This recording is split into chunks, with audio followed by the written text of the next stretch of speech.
Hello everyone, I hope you're all doing very well. Today we're in the P-47D and we're looking at using the radio. So to use the radio properly in the aircraft, we have to ensure that the following option is turned off. Easy communication. If you've got easy communication turned on in your private settings or in a service settings like that, then the radio will not work properly. You'll just use the communications menu instead. If you do not have easy communications like it is now, then you will need to use your radio properly. So that's how we're going to assume you've got your DCS set. Click on our P-47. Our radio is the SCR-522-A. It is a VHF 4-channel preset radio with a frequency band of 100 to 156 megahertz. So in this tutorial, let's go and test contacting ATC.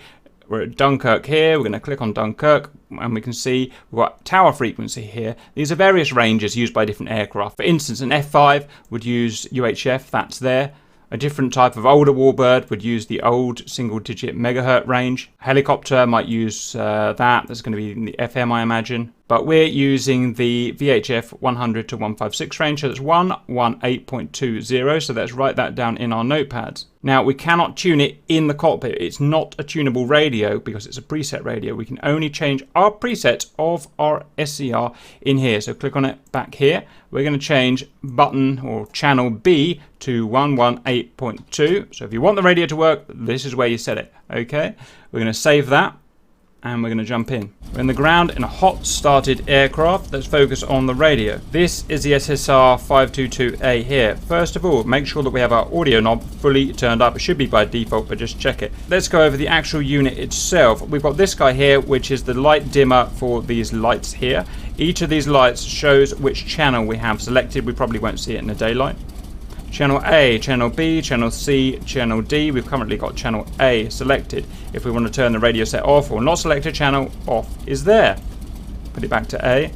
Here is our mode switch. We have the first mode, which is to the far away position of the switch, REM. This means what we commonly know in DCS as push to talk. It means we have to push a button to transmit. Next is R mode. It means you will continuously receive. Next is T mode. It means you will constantly transmit. I don't know why you would want R or T mode on, so we're always going to stick right click to REM mode, push to talk. Also, if we have this in the R and the T position, we can lock it in place with this spring-loaded switch here. So let's try and contact the tower with the wrong frequency. Let's just go to frequency D for the fun of it. And to transmit in this aircraft without easy communication set as an option, you'll be using that command there, com push to talk, and you can find it in here. By default set as right, alt, and that key there. So let's press that. See the menu comes up here. I'm going to request taxi to runway. In field 1-1, request taxi to runway.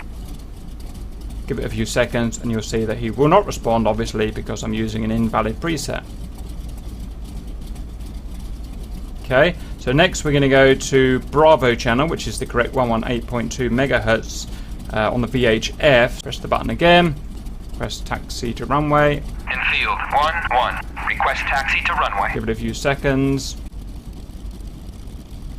Hopefully. Hey, there he goes. And that's it. That's all I've got to show on the radio. I hope that was useful and see you later.